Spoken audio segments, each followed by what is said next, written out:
Hi, I am Marina Michaelis, and today I will be talking to you about those evil Trump supporters. But before I get into that, I would like to touch upon the March for Science, which was much more like a march against Trump. Now, I don't want to paint a broad brush because there have been signs like there are only two genders, science and make science great again, which if you want to see those, there will be in the description below. But it does seem to be largely anti-Trump, which is really bad because it reminds me of something I read about scientism, of which I would be paraphrasing. When it comes to scientism, it alienates a large segment of American society, and that is a serious problem since scientific research relies heavily upon public support for its funding, and environmental policy is shaped by lawmakers who listen to their constituents from a purely pragmatic standpoint. It would be wise to try a different approach. Skipping down, noticing that most Americans enthusiastically welcome scientific advancements, particularly those in healthcare, transportation, and communications, is basically saying, do you really want to alienate half the population that voted for Donald Trump? And I do think it's a really bad thing. It could be bad for science because there does seem to be a blurred line between science and liberalism. Like what was going around on Twitter was Bill Nye introducing a liberal woman singing about her sex junk going, oh, oh, oh. She's like, my sex junk. He goes, oh, oh. It was cringe-worthy. It was terrible to watch. And it's like, wow, entertainment has really gone downhill. This is why I don't watch TV anymore. I still watch Once Upon a Time, but when Once Upon a Time is gone, I may watch more anime, I may watch more anime or I may watch, the foreign stuff. But, American entertainment has become so politicized. It's become so blatantly left wing that it alienates people. And I'm not saying, all of it, some of it is pretty good. Like I watched Rise of the Planets of the Apes. And yes, they had their black guy and their Indian woman. But it does leave me to question, is the black guy there because he's a great actor, or is he there because he's black? Is the Indian woman there because she's a great actress, or is she there because she's a brown person? Are people really just there because of their skin tone? Or has Hollywood always been racist? And by Hollywood always been racist, has it always been like, oh, let's get the blondes, let's just get white people here and exclude black people? And it has to not be like, oh, like racist, but in the opposite direction where let's get a black person, like the token black person, the token brown person, the token this, the token that. No, I mean, to be fair, at least it reflects reality a bit more because, for me, I've always pretty much worked for exclusively black people. I mean, not necessarily because I've had white co-workers and shit, but I usually see more black people where I work.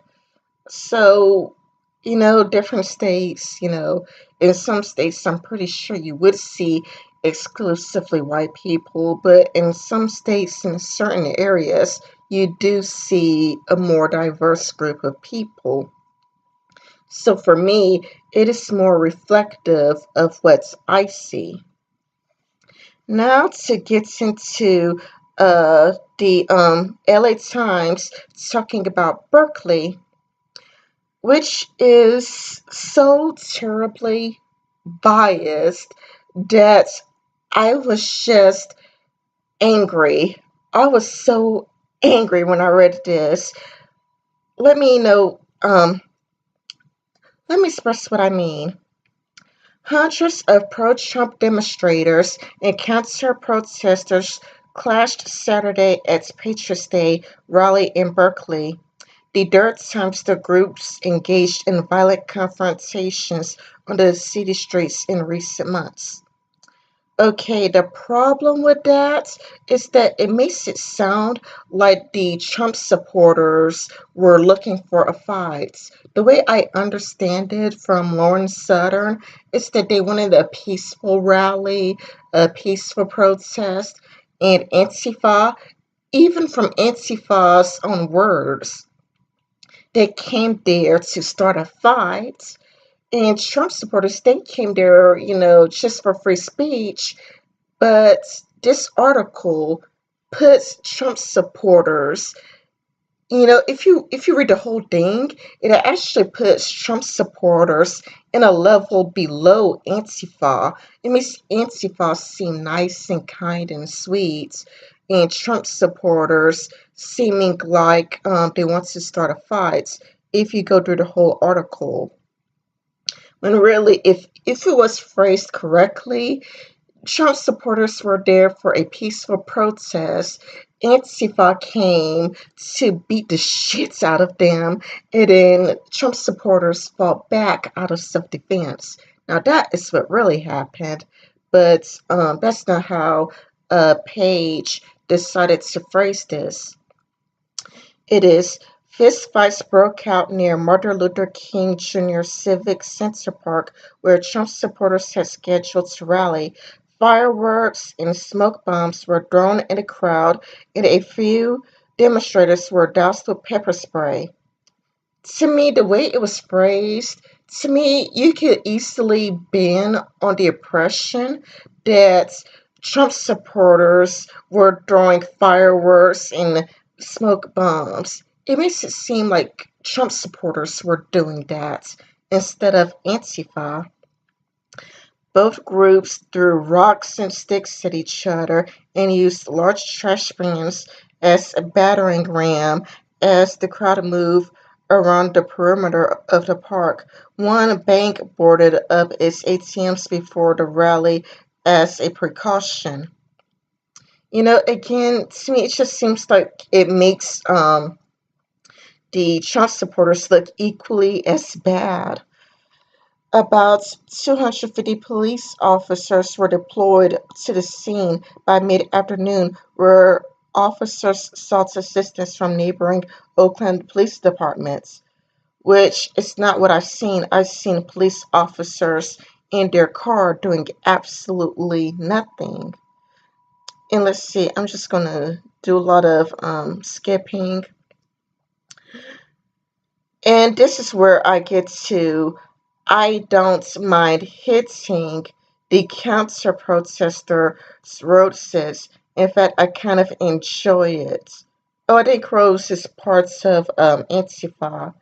But still, um, look, I'm not going to read the whole thing for you.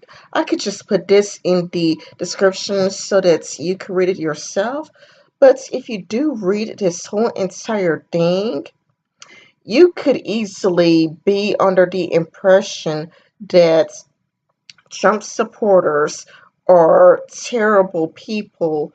I'm going to try to find the one I found the most interesting. Brianna Looney, 28, said she drove from San Francisco to attend what she thought was an organizing event against the alt-right. As the violence unfolded, she stayed and attempted to talk to people, some of the people shouting insults against her.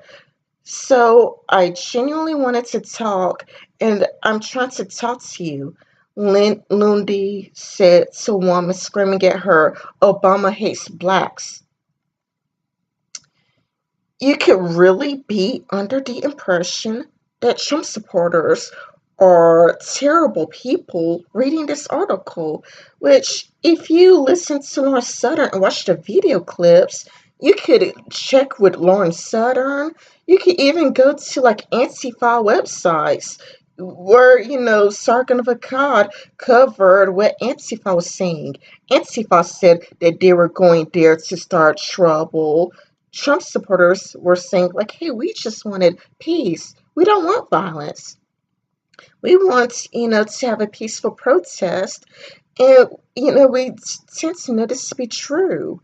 Antifa wants violence. Trump supporters wants peace. When somebody's attacking you, you're going to fight back out of self-defense. But it is portrayed as this person, Antifa, really wanted to talk and just have a conversation.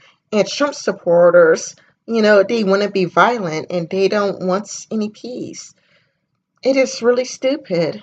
And the lies, it hurts us. It's terribly divisive.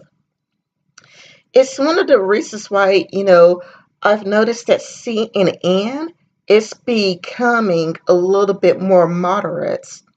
It seems like it's trying to be, because I think they know that Antifa is crazy and eventually they would be negatively affected, because when you silence free speech, you would eventually silence everybody.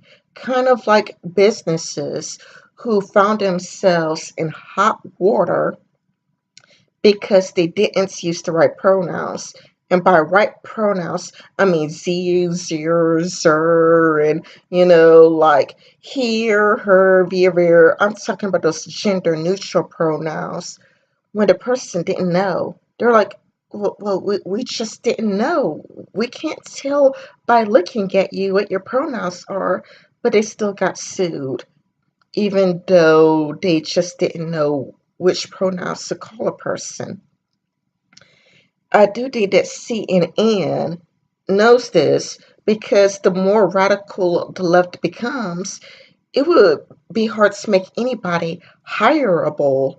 It would be hard to hire anybody, because you could be facing a lawsuit by not calling somebody the right pronouns. This is a lie that's gotten way out of hand, way out of hand. And, it's going to start affecting the left.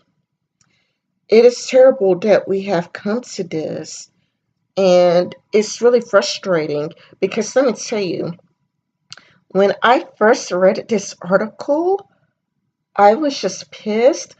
I was angry. I was speechless. I couldn't even talk. I was just really, really so upset about this, because I know the truth. You could see the video footages. You could see Antifa making it clear that they're there to start trouble, that they're there to start a fight. You can, see video clips of people who are part of by any means necessary.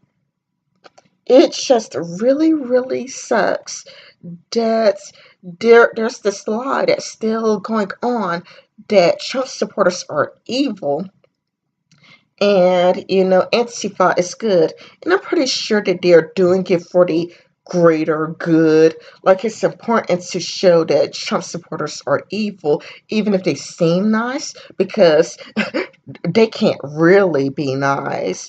And, you can't really show, Antifa as evil, because they can't really be evil. If people know anything about Antifa, they know that they're against fascism and they're against this Trump's America, which is racist and white supremacist.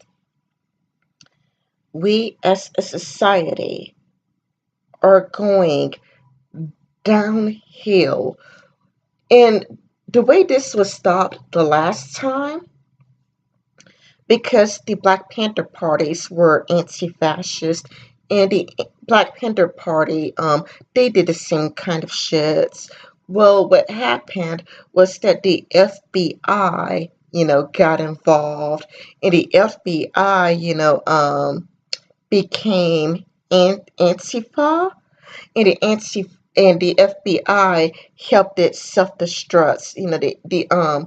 The FBI helped the Black Panther Party self-destruct back in the day. But now it's like the mayor's involved, like the mayor is parts of Antifa.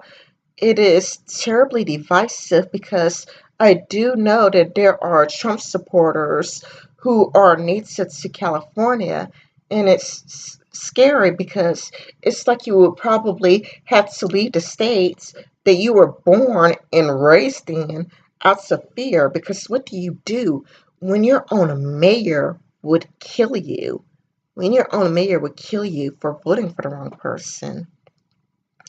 And it makes me wish that California would secede from the United States, because I do know that there is, yes, California, for, California to become its own country. And it would make me happier if that's, they would become their own country, and then we could feel less guilt about bombing them because we're the side that has most of the bombs. So we could just, nuke California and not deal with them anymore. It's just, it's scary. It's it's scary. And I know that that little clip that I said right there will probably get taken out of context. It will be like, oh my goodness, oh my goodness, Trump supporters are saying, nuke California, this is how bad they are, without realizing that people are scared of you. Antifa, the way you're behaving, people are afraid of you. You are scaring and terrifying people. And you're kind of like, damn if you do, damn if you don't. If you don't fight back, if you don't fight back, you're a sitting duck. If you don't fight back, you're just going to have blood all over your face. You'll be hospitalized. They're going to be there, be like, yeah, feeling good about themselves. And if you do fight back, you know how it's going to be like if you fight back. If you fight back, you're still evil. You're evil no matter what. And this sucks because Ben Shapiro is right. The media is to the left. The colleges are to the left. It really feels like the left is the party. We cannot let the left win because it would make George Orwell's nightmare come to life. It really is getting like 1984. It's where the facts don't matter. It is Orwellian speech. Like, oh yeah, Trump supporters are violent when they're the one engaging in all the violence. And apparently, Trump supporters are there to start shit. And I just found this to be really upsetting. And, you know, um, I'm just going to end it right here. But this really deeply saddens me. And so please leave your thoughts in the comments below. Please leave a like if you enjoyed this video. If you like my content, you could help me out greatly by sharing my content everywhere. This has been Miranda Michaelis. Thank you for watching. Bye bye.